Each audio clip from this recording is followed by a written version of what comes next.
السلام علیکم، جیو لاوا T V میں خوش آمدید۔ میں ہوں سلیم طاہر۔ ایک نظر ڈالتے ہیں آج کی اس نیوز پر۔ یتیم بچوں کی کفالت اور فلاح و بہبود پر کام کرنے والے فلاحی ادارے CDA نے 100 مستحق لوگوں میں رمضان پیکج تقسیم کیا، جن میں یتیم بچے، بیوائیں اور مساجد کے سفید پوش علماء کرام شامل۔ اس امدادی سامان سے لاک ڈاؤن کی وجہ سے متاثر لوگوں کا کس حد تک مداوع ہوگا؟ مزید تفصیلات گل احمد فاروقی کی اس رپورٹ۔ چترال میں یتیم بچوں کی فلاح بہبود اور تعلیم و تربیت کے لیے کام کرنے والے فلاحی ادارے کریٹو اپروچ فار ڈیولپمنٹ یعنی کیڈ نے 100 مستحق لوگوں میں رمضان پیکج تقسیم کیا۔ یہ سامان یتیم بچوں، بیواؤں اور مساجد کے پیشوام حضرات میں تقسیم کی گئی۔ امدادی پیکج لاہور کے ایک ڈونر ایجنسی پاک ایڈ کی جانب سے عطیہ کے طور پر دیا گیا تھا۔ اسسٹنٹ کمشنر چترال ثقلین سلیم اس موقع پر مہمان خصوصی تھے۔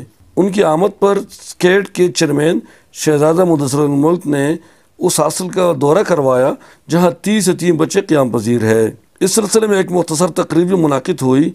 AC چترال نے کیڈ کی اس کاوش کو نہایت سراہا۔ ہماری جو گورنمنٹ ہے اس کے وسائل جو ہیں وہ محدود ہیں، تو جو NGOs ہیں وہ ان کو کمپلیمنٹ کرتی ہیں، یہ ڈیفرنٹ ایریاز میں کام کرتی ہیں، اور ہماری چترال میں ماشاءاللہ سے کچھ NGOs ہیں وہ بہت اچھا کام کر رہی ہیں، جس میں سے ایک کریٹو اپروچ فار ڈیولپمنٹ ہے۔ یہ واقعی داد اور مستحق کے قابل ہے۔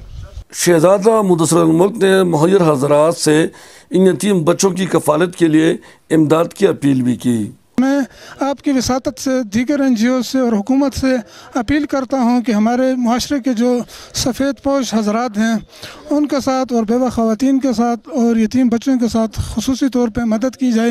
یہاں پہ زیادہ ضرورت یہ ہے کہ جو کھانے پینے کی جو اشیاء ہیں، کیونکہ آپ کو پتہ ہے کہ لاک ڈاؤن کی وجہ سے اور کووڈ کی وجہ سے کاروبار زندگی جو ہے وہ معطل ہے، نہ مارکیٹ میں کوئی اس طرح کی کوئی اپرچونٹیز ہیں، نہ اس طرح کے روزگار کے مواقع چترال میں ہیں، اور لاک ڈاؤن کی وجہ سے جو تھوڑا بہت کاروبار تھا وہ بھی لوگوں کا متاثر رہا ہے۔ بیوہ خواتین کو بھی اس امدادی پیکیج میں شامل کیا گیا، جس پر وہ ادارے کے شکر گزار ہے۔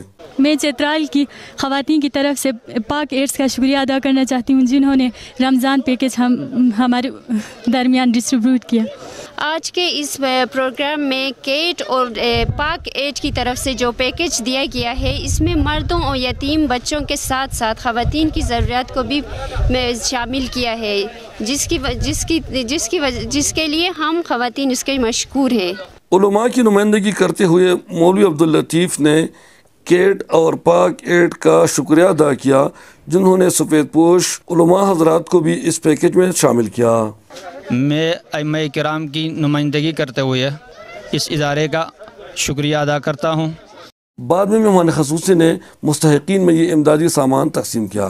امدادی سامان آٹا، پکانے کی تیل، مختلف قسم کی دالیں، چینی، چائے، چنا، سیویاں، شربت، چاول، نمک، لال مرچ وغیرہ پر مشتمل تھا۔ مصیبت کی اس گھڑی میں نادار لوگوں کا اس امدادی سامان سے کچھ مداوع ہوگا جو لاک ڈاؤن کی وجہ سے بری طرح متاثر ہے۔